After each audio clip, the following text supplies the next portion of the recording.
And everybody keeps asking, like, did you write this album because of everything that's happened this year? And we're like, it just kind of ended up that we're releasing this album called Here Comes the End of the World when the world is going to shit right now. So it all lined up. But yeah, that tune was really just written as a tribute to Lemmy.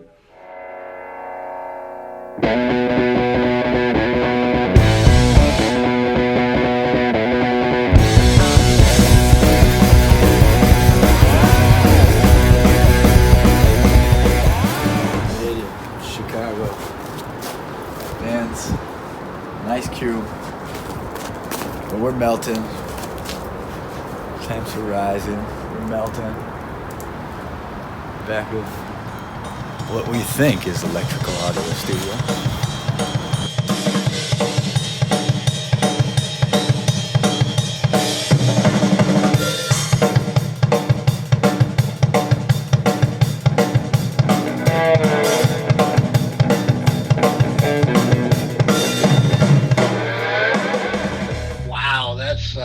That's dedication right there, because it was so. I lived here in the Chicagoland area for like 22 years, and that's as cold as I can ever remember it being. And I wouldn't drive to the gas station. It has all the drums inside of it. Yeah, I'm the one.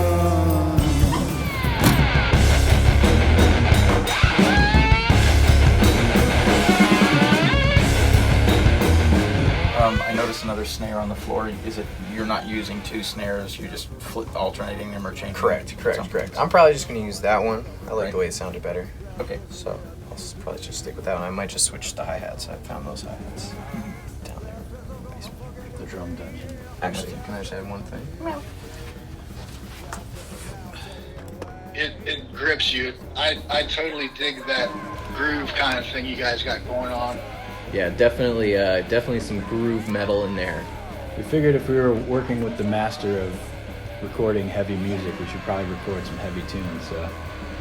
Yeah, Albini definitely has a reputation for doing the heavy stuff.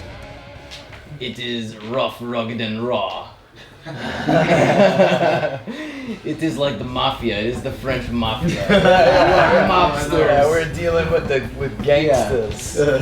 She's right, gangster. It's from the streets. Yeah, from the streets. We only deal with punk rock. Yeah, we only deal Punk with rock people. gangster. That's how I describe it. Yeah, punk rock heavy gangster. metal gangster.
This is the first truly analog session we've done.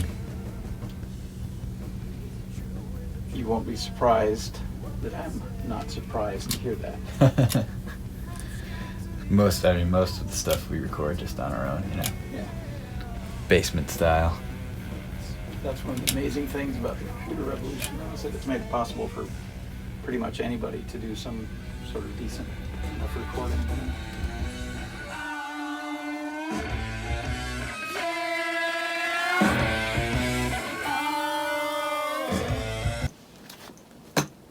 Here at the Third Man Records Cast Corridor, Detroit. Mixing, mastering studio, pressing plant, mastering the latest Balkun Brothers record with Bill Skibbe, the mastering master himself. This is a Billy Martin. And, you know, getting all the sounds, cranking it up, making the rock and roll. The boss was in today, big boss man, Mr. Jack White, and came in to say hello. He was working on the Raconteurs' latest album. They were preparing the vinyl color and trying to decide on the vinyl color in the studio that was next to us. And we were unaware of that until he dropped into the mastering studio and was asking us what we were working on. And we got to chat with him for a minute. And it was pretty cool to be able to be in the studio working with his producer while he was working with him in the other room. Jack White.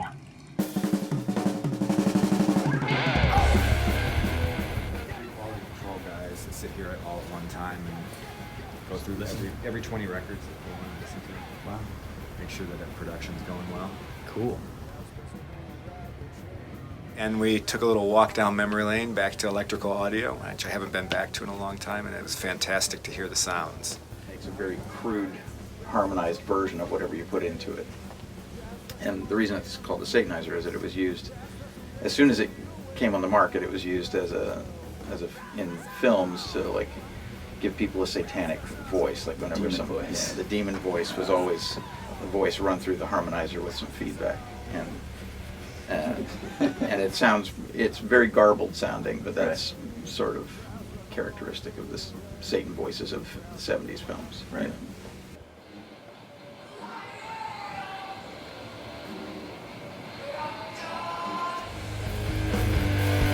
What you doing? From the Brutus. What you doing? From the Brutus. Is that its official name? Or that's Oh no, it's the MXR pitch transposer is what it's called, but that makes it sound very classy and like it can do all kinds of nicely musical things, but it's very. But all it does is very garbage sounding. Same voice. I'll show you what it sounds like at some point. I can patch your vocal through it, and you can hear yourself as Satan. Yeah, that's cool.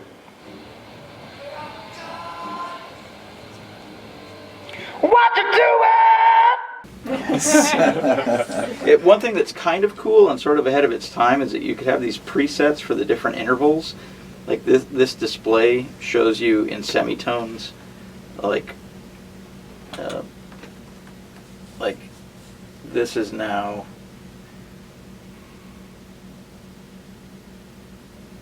transposing up by one semitone. And this one is now transposing down by 3 semitones. So if you had one note going in, you could make a little melody by going between the different presets.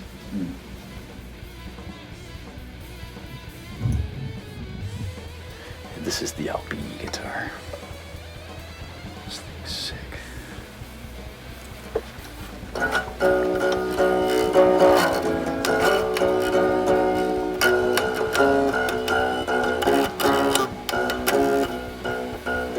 Have a family style dinner.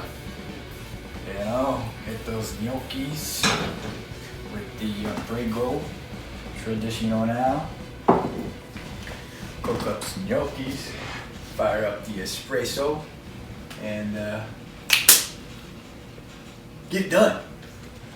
I've been traumatized. I've been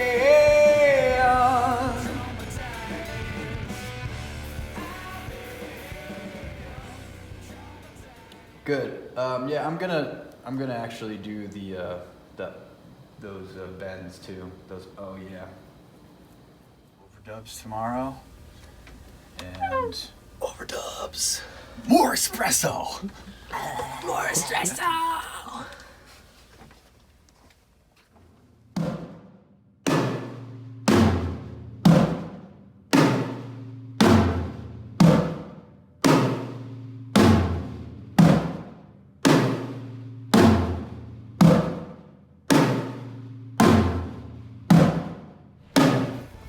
What'd you think of the drum room, Nick? It's pretty sweet, isn't it? Oh, yeah, I don't think it gets much better than that.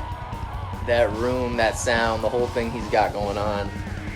It really offers itself up for a nice, dark, heavy drum sound. And all the like drum dungeon that he's got down there with all the vintage drums and stuff. Yeah, he's got a lot of toys for sure. It's Studio B especially is just a really huge like cathedral drum room.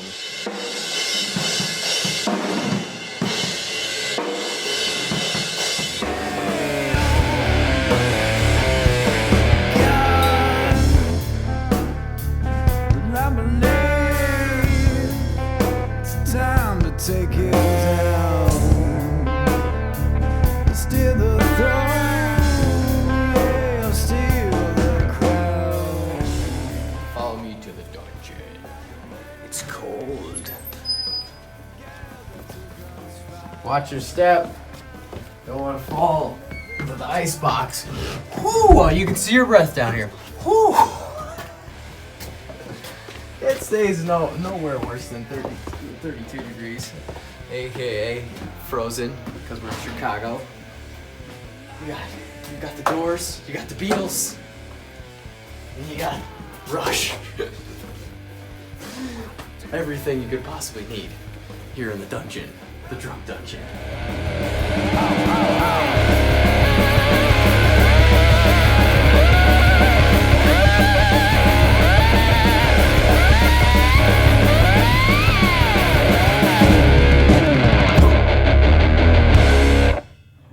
It's fairly simple, but I basically engineered a special guitar that through my guitar building training I was able to design this instrument that is basically a baritone guitar, which is the instrument in between a regular guitar and a bass guitar. Yeah. So it's tuned slightly lower, bigger strings, lower register, but it also gets the same register as a guitar.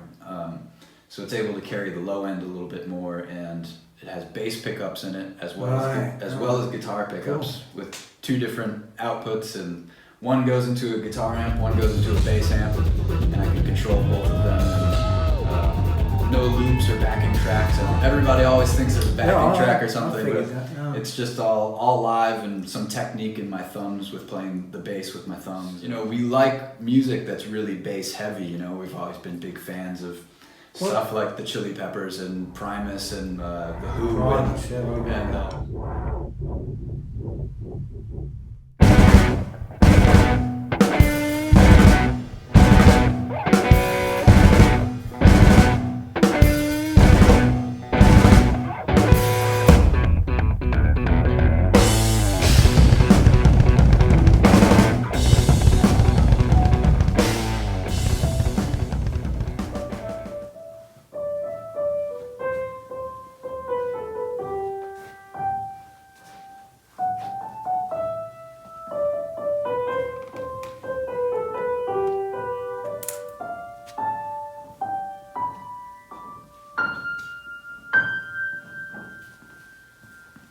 In that case, what we should do is we should record that at the time of mixing, just record that as a separate little intro. Okay. And splice it onto the full mix of the band. If we try to synchronize it with the multi-track, it's going to be very difficult to synchronize it. Okay. But if we record it separately and then splice them together, then it'll automatically happen at the Cool. right time. Okay.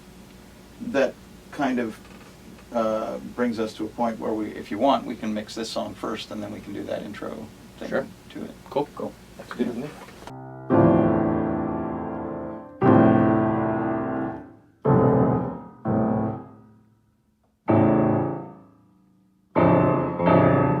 The idea was to make it explode car stereos. Yeah. I think we had a technical discussion with Albini that we wanted cars to explode when they put it on. Yep. Yeah, it's definitely interstate driving music for sure. Like, Yes. that's the kind of shit that will get you pulled over. And you'd be like, well, I was going how fast? Yeah, no, that's exactly it. Because, I mean, that was the journey that we were on anyway, because we drove out to Chicago.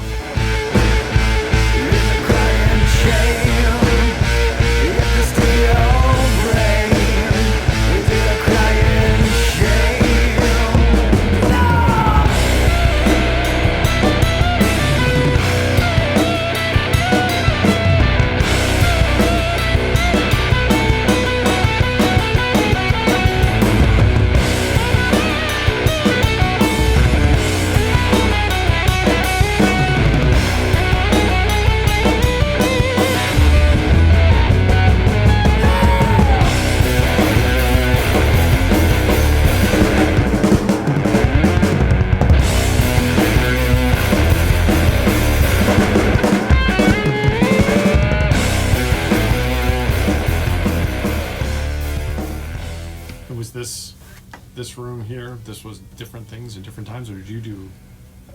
When we bought the building, that room didn't exist. Like the whole second floor of the building didn't exist when it was first built in like 1912 or whatever. And then the second floor was added in the 40s, I think. And then that room in the back was added in the 50s. But it was originally, when we bought the building, it was only as tall as that brick line that goes around the middle. So we tore the roof out and raised the walls and put in the new ceiling and put in the steel and the staircase and all that sort of stuff. Nice. It's crazy the amount of different brickwork, different masonry you have out in that roof. Yeah, that one. You have them all. That room is ridiculous. Like it's all sort of being held in place by the steel as well. Like the steel stiffens the wall. Otherwise, the wall is such a patchwork it probably wouldn't stand up with all that extra weight on it. Just buckle. I figured you had the steel after Sun recorded here. I mean, them recording here was. I mean, that was great fun. I really enjoyed working on that record, but it did shake the whole fucking neighborhood. Really? Yeah. Yeah. They easily, hands down, the loudest thing that's ever happened in the building. Wow. So, like, there was maybe 4,000 watts of amplification going in So one much room, low just end. like pressurizing the whole room. It was, yeah. Wow. It really did feel like you were getting like a deep tissue massage. Yeah.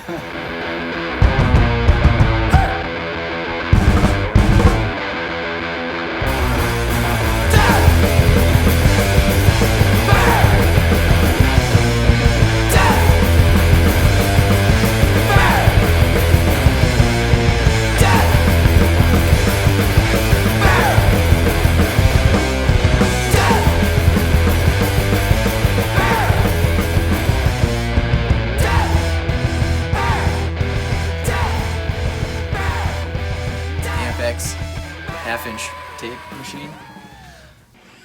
Can you make the sound for me? Is it just going to do that continuously? Yep. And is it the same volume? Yeah, I think that's the loudest thing.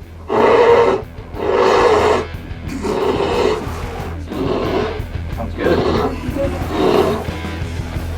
Follow me to the board. The Albini tech, where he sits, he makes all the right dials do what they do. So you guys should be very close together. Does one or the other of you have a louder voice? Probably me. Then why don't you step forward slightly and you get sort of behind him so that the idea is that both of your mouths should be as close as possible to being in line with this mic. Okay. So you can come this way a little and you can just sing over his shoulder. Great, you guys look fantastic. Okay, so let me, this is how it cracks.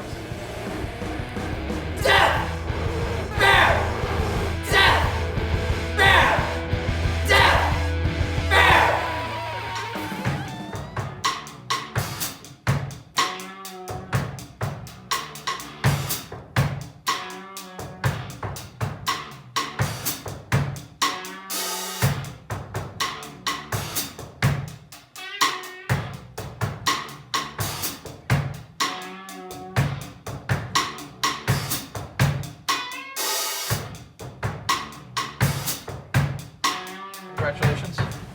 Hey, thank you. Fun and easy. Thank you. It was an honor. Yeah, definitely. A pleasure working with you. And having your shit together goes a long way. Yeah. I mean, that sounds commonsensical, but you'd be surprised how many people don't have their shit together. Oh, we know. You don't really need to worry about these in terms of their fragility or anything. Don't. Or in the cold or anything? Yeah, nothing to worry about there. Don't leave them leaning up against a big magnet, like stick them in the back of a Fender Twin or something. You know, like, but other than like very powerful magnet, you can't really hurt those tapes. You know, they're good for the next 100 years or so.